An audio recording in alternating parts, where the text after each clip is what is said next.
سلامونه دوستانو، تجوید زده کړه یوټیوب چینل سبسکرایب کړئ او د سبسکرایب څنګ ته د بیل نښه هم در سره کلیک کړئ ترڅو زموږ درسونه د هر چا څخه مخکې تاسو ته ورسیږي.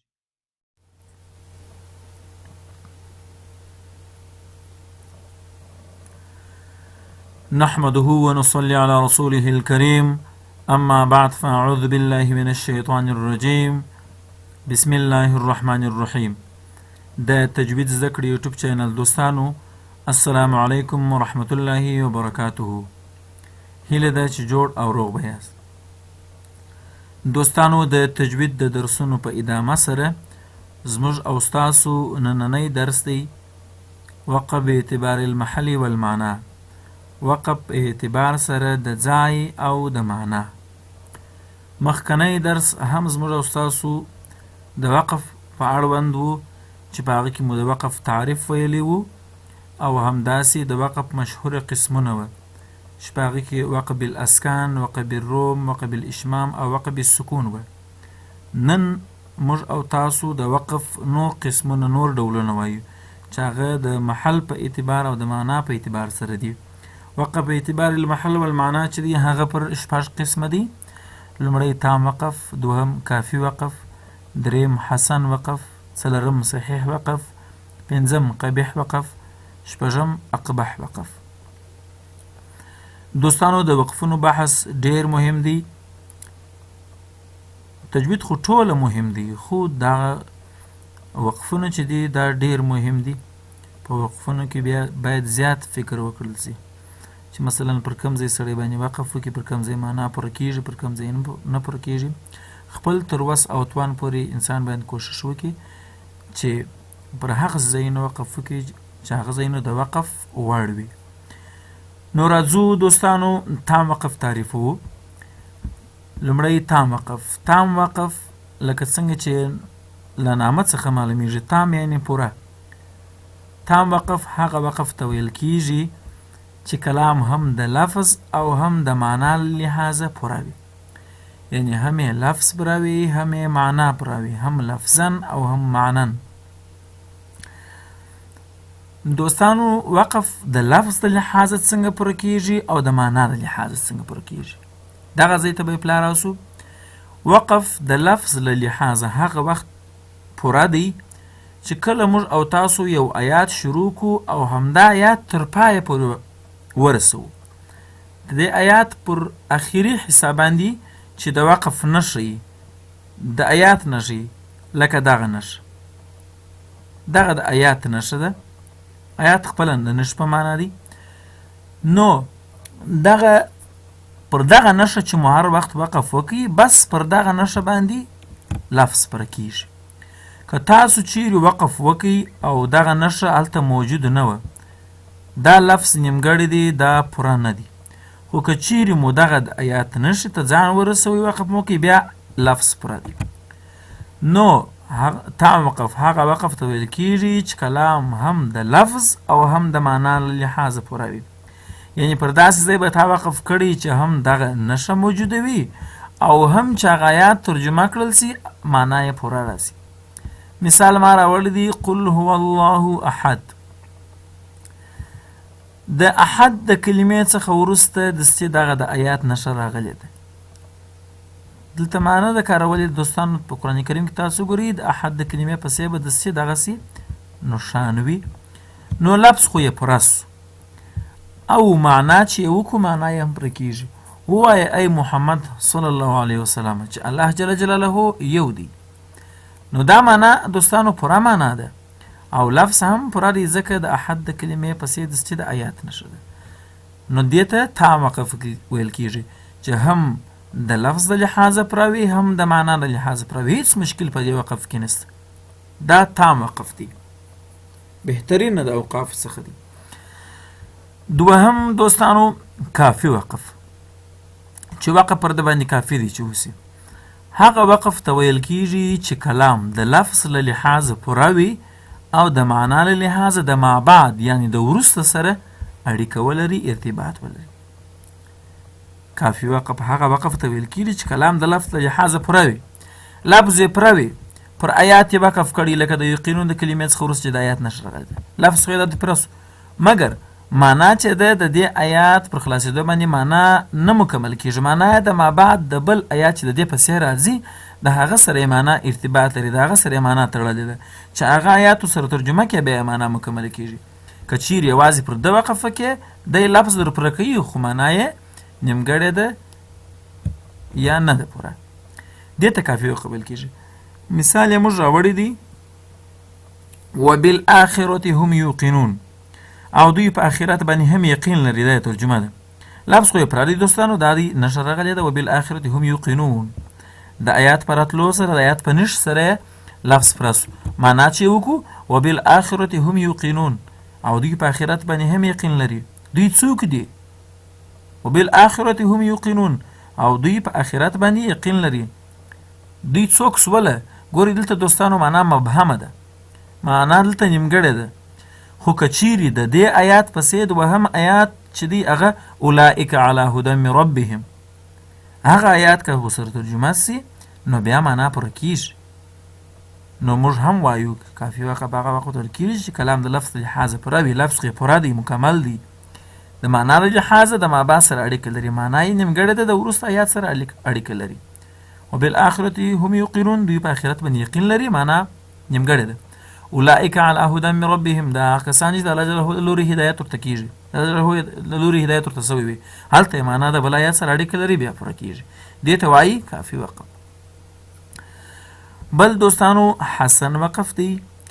حسن وقف هغه وقف ته ویل کېږي چې کلام د معنا له لحاظه فراوي او د لفظ له لحاظه د مابعد سره اړیکه ولري دا به دوستانو د کافي وقف برعکس دی په کافي کې لفظ پراو معنا نیمګړې وه خو په حسن کې بیا لفظ نیمګړی دی معنا پوره ده هغه وخت ویل کېږي چې کلام د معنا له لحاظه پوره وي معنا یې پوره ده او د لفظ له لحاظه د مابعد سره اړیکه لري مثلا الحمدلله الحمدلله ټوله ثنا او صفت چې دي الله جل جلاله لره دي ګورو دوستانو معنا مکمله ده هیڅ مشکل نه لري الحمدلله ټوله ثنا جمله ثنا او صفت چې دي هغه الله تعالی جل جلاله لره دي معنا یې پوره ده مګر لفظ نه دی پوره لفظ ځکه نه دی پوره چې د الحمدلله د لله د کلمې څخه وروسته داسې د آیات نښه نه ده راغلې یعنی آیات مکمله نه دي دلته الحمدلله رب العالمین الحمدلله رب العالمین چې وقف کې بیا لفظ پوره کېږي نو لفظ یې نیمګړی دی مګر معنا یې پوره ده د دې وقف نوم دی حسن وقف بل دوستانو څلورم وقف چې دی صحیح وقف دی صحیح وقف هغه وقف ته ویل کېږي چې پر آیات او رموزو باندې وقف وسي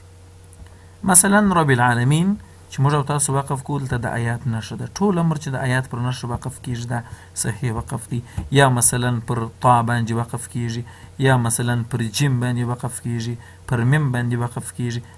دې ته رموز وایي وقف به اعتبار رموز بیا ځان ته خپل ډولونه لري هغه به انشاءالله یوه ویډیو د هغه دپاره بیا تیاروو د خیره چې بیا وقف به اعتبار رموز دغه رموز چې دی دا نښې دي نه زا ده مثلا قاف دی ده قف علامې ده صلې دی دا جیم دی میم دی غین دی دغه رموز دې ته رموز وایي وقف به اعتبار رموز هغه په بله ویډیو کې انشاءالله بیا تشریح کوو خو صحیح وقف هغه وخت ویل کېږي چې به بهترین رموزو او همداسې د آیات پر پای باندې وقف وسي دې ته صحیح وقف ویل کېږي بل دوستانو قبیح وقف دی قبیح وقف هغه وقف ته ویل کېږي چې کلام نه لفظا او نه معنا پوروي نه د لفظ د لحاظه پوروي نه د معنا د لحاظه پوروي هم د لفظ د لحاظه د مابعد سره ټینګه لري او هم د معنا د لحاظ مابعد سره اړیکه لري د ده نه لفظ پردی نه معنا افرده مثلا لکه الحمد الحمد ټوله ثنا او صفت چې دي د چا لپاره دي څنګه دي ګورې دا معنا مبهمه ده دا نیمګړې ده دا معنا نه ده پوره الحمد لفظ هم نه دي پوره دلته د آیات نښه نشته یا بل مثال لکه قل ووایه چا ته وایه چې ووایه څنګه ووایه څه شي ووایه دا ګورې معنا دوستانو نیمګړې ده لفظ هم نیمګړی دی ځکه دلته د آیات نښه د څه پسې نه ده راغلې چې موږ ووایو چې نو لفظ یې پوره سو نو قبیح وقف قبیح معنا بد هغه وقف ته ویل کېږي چې کلام نه د لفظ لحاظه په نه د معنا لحاظه پوره وي، نه لفظا پوره دی نه معنا پوره دی، هم د لفظ لحاظه مبا سره ټینګه اړیکه لري او هم د معنا لحاظه. ورپسې دوستانو اقبح وقف دی، یعنی بدترینه وقف. قبیح خو بد سو، اقبح بدتره. اقبح وقف هغه وقف ته ویل کېږي چې د آیات په معنا کې تبدیل او تحریف راسي. تبدیل او تحریف دا معنا لکه یو څوک چې په کسته د یو آیات په جوړښت کې په ترکیب کې لاسوهنه وکړي، یعنی په یو آیات کې معنا یو ډول وي، ته داسې ځای وقف وکړې چې د هغه آیات ترجمه او معنا بل ډول راوځي. مثلا موږ وایو ولا تقربوا الصلاة وانتم سکارى، دا په قرآن کریم کې یو آیات شریف دی. کله چې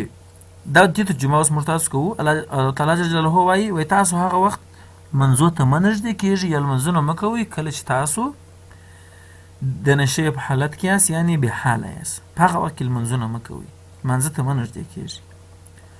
اوس که چیرې دوستانو پر دې ځای باندې وقف وسي، ولا تقربوا الصلاة، پر دا کلمه باندې وقف وسي ولا تقربوا الصلاة، یعنی د دې ترجمه باره داسې کېږي چې الله تعالی جل جلاله وایي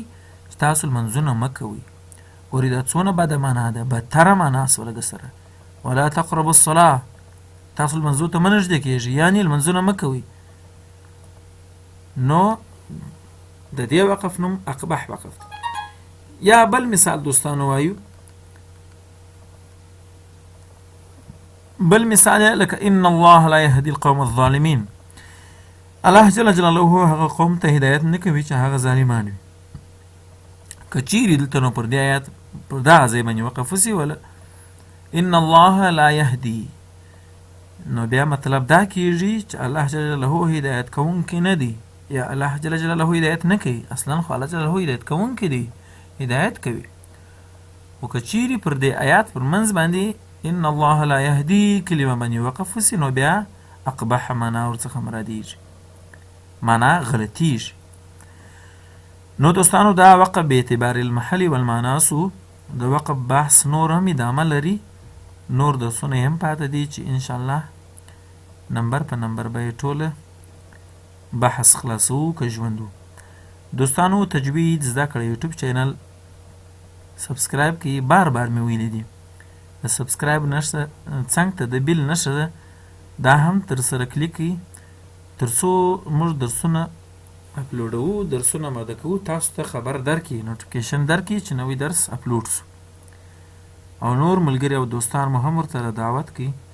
تر څو ټول استفاده ورڅخه وکړي. په کورو کې کوچنیانو ته، عاجزو ته، سپین ږیري ځوانان ټول د دې ویډیوګانو څخه انشاءالله استفاده کولی سي. که چیرې